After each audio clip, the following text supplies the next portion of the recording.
We're going to continue with place value this week, and we are going to talk about the value of a digit. And just a reminder, a digit is a single number.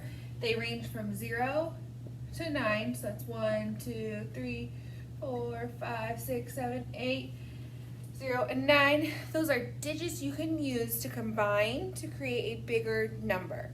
So when you're looking at the value of a digit, you're looking at that specific one. It might be underlined, it might be in bold, and I'm going to show you an example. So we have our ones place, our tens place, our hundreds place, our thousands place, and our 10,000s place. When you're looking, say, at 643, and I want to know the value of the digit in the tens place. So I'm going to look my ones place, my tens place, I underline it. You can box it in if you want. Make sure you're focused on it. What is the value of the 4 that is in the tens place?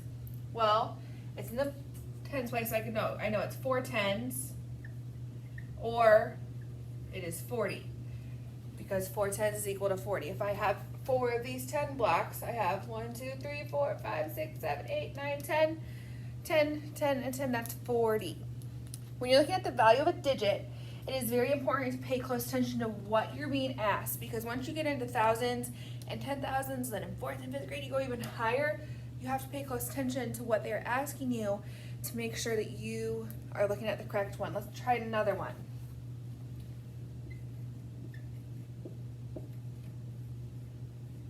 So I want to know the value of the digit in the thousands place. So I'm going to underline the thousands place, and that is 4. So I have 4,000 or 4,000. Now, my thousands have 3 zeros. If you look here to the right of the comma, there are 1, 2, 3 spaces. So that's another way you can remember how many zeros you have to write when you're looking at the value of a digit. So we are going to practice some more, a little up close so you can see it a little bit better. Today we're going to work on identifying the value of a digit.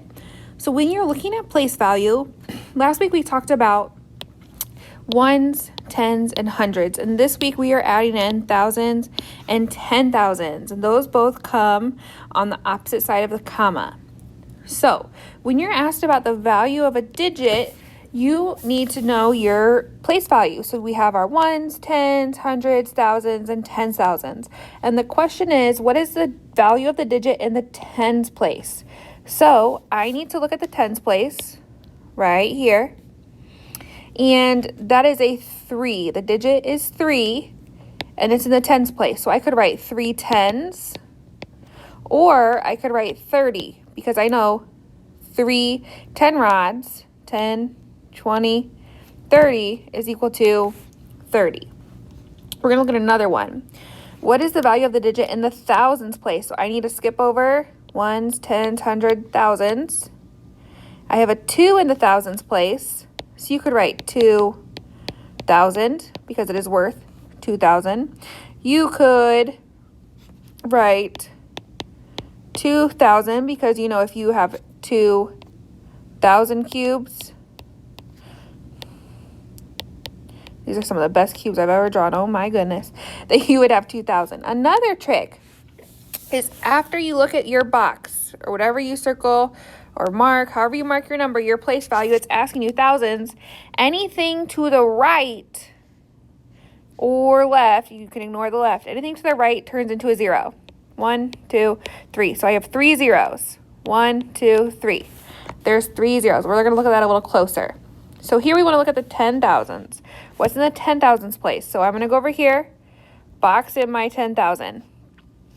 The digit is 5. So I'm going to write a 5.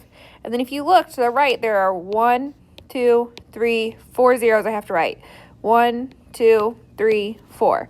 So the value in my 10,000s place is 50,000, and my comma still goes in after the thousands but before the 100.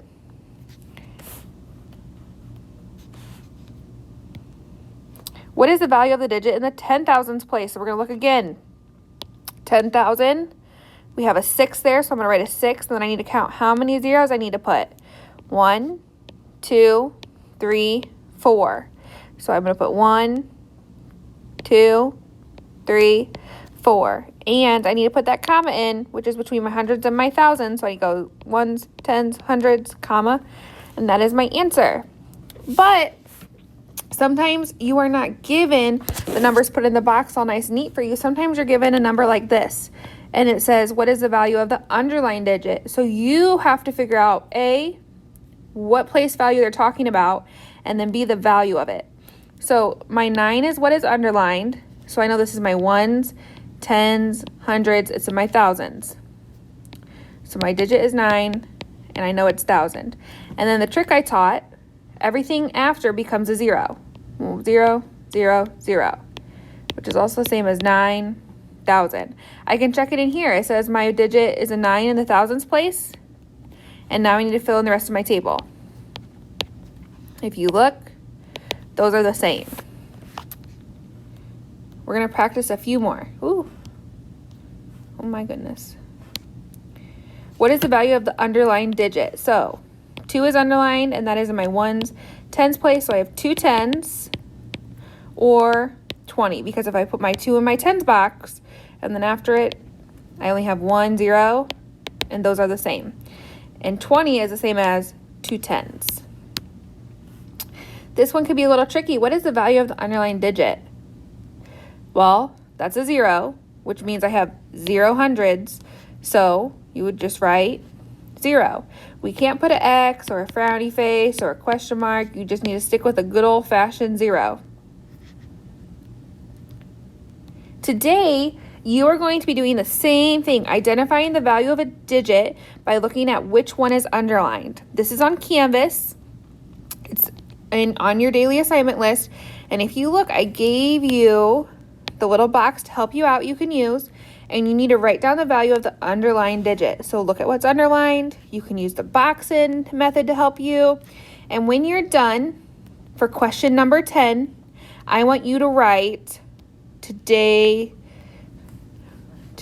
day of the week. So you're going to write Monday in box number 10. And if you do that, I will be giving you the full bonus point for watching the entire video.